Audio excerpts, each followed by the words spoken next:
this year, we are all about maximizing the season that we're in. And I really feel as if this month, we're really going to dive into a little bit more Black content than normal. And if you're white watching this, God bless you. I mean, you're going to learn a lot of stuff here too. But how do we close that wealth gap? Home ownership is a part of that. How do we close that wealth gap? Making the right decisions is a part of that. How do we close that home ownership? I mean, how do we close the wealth gap? Is by educating our young people. And today, I'm here with Pamela and Reginald Smith. Hey, y'all, thank y'all for coming, man. Thank you for coming. Having us. No, listen, I mean this. Thank you for coming. Because, you see, for me, when I was reading this stat, right, I was like, wow, home ownership, we're at 45%, 44% compared to 74%, you know, to our counterparts and white people. And before we get into you all's journey, because you all just didn't buy a home, like you all bought some land and a lot of it. I want to rewind though, because you two are debt-free. You all were millionaires in your 30s, built a multi-million-dollar business, you know, as well in your 30s, and then moved to Montana. But also, if I'm not mistaken, correct me if I'm wrong, I thought you all are debt-free too now, right? Yes. Yeah. What? So, okay, let's talk about that journey. As a young Black couple with how many kids? 5. 5 kids? Yes. Yeah. I'm glad you're here because you don't look like you have 5 kids. I'm just saying that in a respectful way in front of your husband. Like, what, 5 kids? Yes. Lord Jesus, you got a good wife, man. So I want to know this. How much debt did you all pay off? And then I want to know, what's the real answer to why? You know, everyone tells me, well, I wanted to be able to have a home, or I just wanted freedom. Like, what was the reason, the deep reason to why you two say, you know what, we want to get out of debt? And how much debt did you two pay off? It was about $600,000. 600,000. Say what? 600,000 Like 600,000 pennies? dollars. Dollars? Yeah. You all paid off 600,000. What was that? And that included the home. So we had our home, which was about $375, and the rest of it was student loans, credit cards, car loans, any type of loan, we had it. So we were young and dumb. Wow. Yeah. So. And I would say our why is we had to break. We really we wanted to be a curse breaker, Okay. not a curse carrier. Ooh. So that was our whole thing, is that we both came from broken homes, Yeah. you know, where we didn't have a lot growing up. And so breaking that pattern of lack Yeah. was important for the next generation. Yeah. And so I always had the vision. The Lord gave me a vision years ago of a marathon runner. And Okay. you think about when they passed that baton, Yep. you know, we wanted to run our race successfully so that we didn't mess up in that toss Yeah. with our children. Wow. So we had to set that example. So the curse stops with you two. Yes. Yeah. Curse stops with me. Absolutely. You know, and I think that's so important. You know, growing up, I'm blessed. You know, I have 4 parents. I have 2 biological parents and 2 step parents, right? And my biological mom and stepdad unfortunately didn't have a wedding. You know, they didn't have. I remember the first apartment we moved into. It really wasn't an apartment. It's like just a big room with a kitchen, with the couch that turned into our bed. And you know, the kids. I haven't been to Disney World because we really couldn't afford it. And my mom had to work 3 jobs just so we can have a decent Christmas. You know, and so when I hear you all say the curse stops with you all, it's the curse stops with me. Not that my parents didn't do a good job raising me, but I want to pass down a different experience to my kids. Still the education, still the strong wisdom and guidance that my parents gave me, but a different experience. Now that you all are debt free, you know, and you paid off $600,000 in debt, what are some experiences that you all are giving to your kids that you all could not experience when you all were growing up? Well, a 19-year-old right now is in college right now, debt-free. 19? She's 19, and she's in her 3rd year of college. 3rd year. 0 debt. 0 debt. Yes. How did y'all do that? So, I mean, what did she go to a community college? Because I know y'all are big on homeschooling. Yes. And I want to talk about that too, because I mean, I think that's very important to have that conversation. But So how did that process go about it? She go into a 4-year school up front because her grades were good? Like, how did she get into school with no debt? I took advantage of the dual enrollment program, and it's free in Florida. Before, we took advantage of That's that. in my book. Let's go. Okay, I'm sorry. Go ahead. So we took advantage of that. We started her 10th grade year taking those college classes. Yes. By the time she finished high school, she had an AA degree. Yeah. Zero debt. Zero debt. No books. We paid zero for books, zero for tuition. Wow. So now that she's at UCF, she's in her 3rd year, and we're cash flowing it. UCF, that's Central Florida? Mm-hmm. Yeah. Yeah. Oh my gosh, she's at a beautiful school.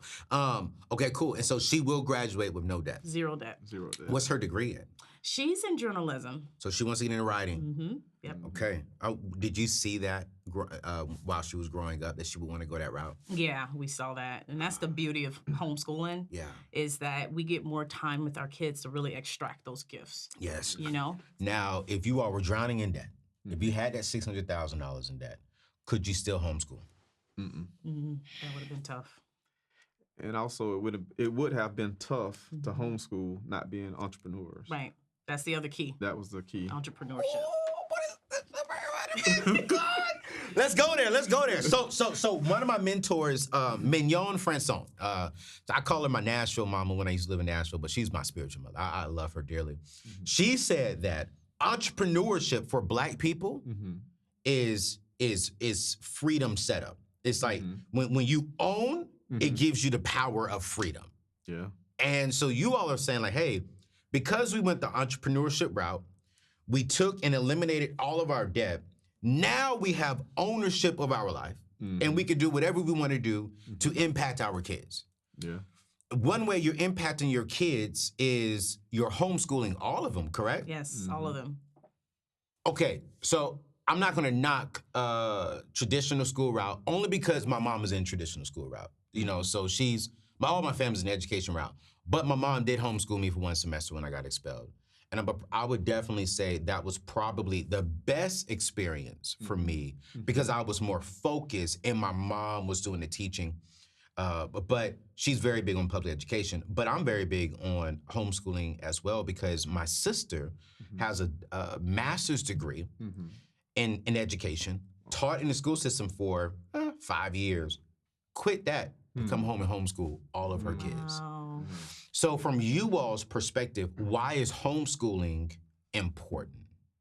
The number one thing for me was their character.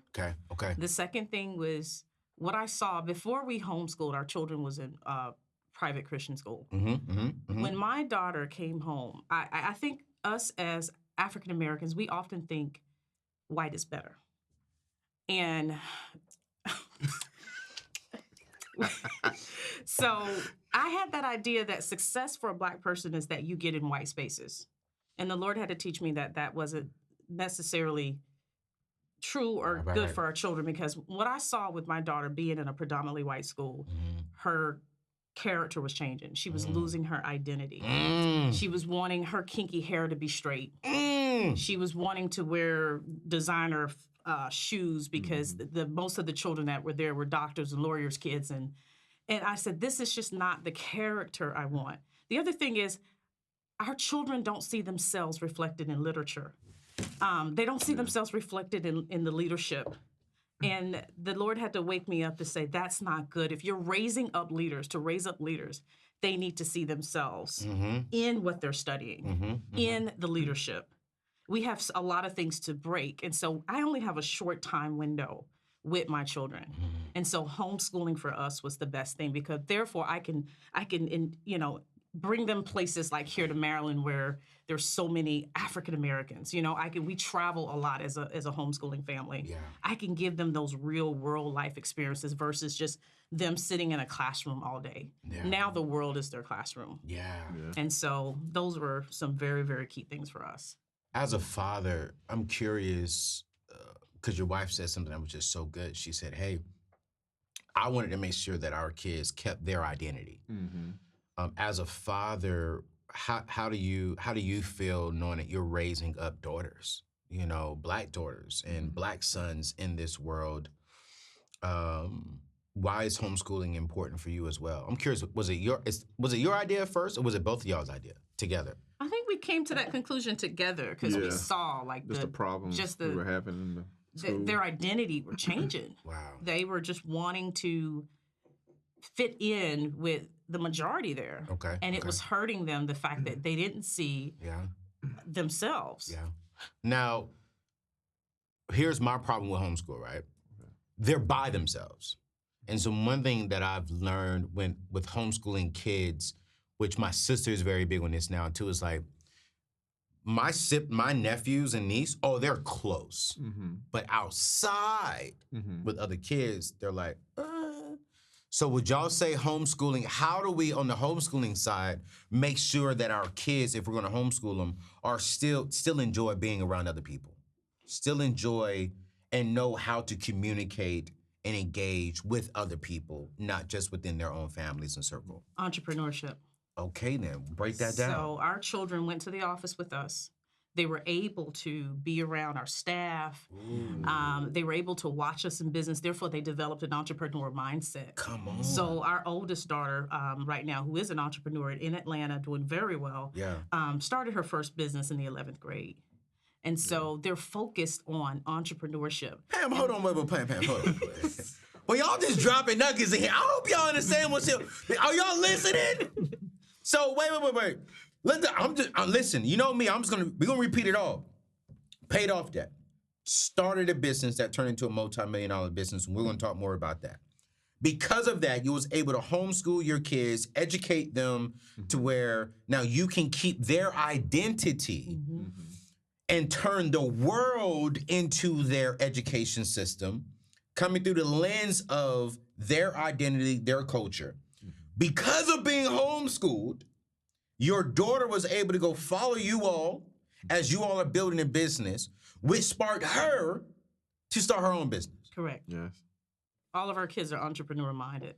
Yeah. All of them are leaders.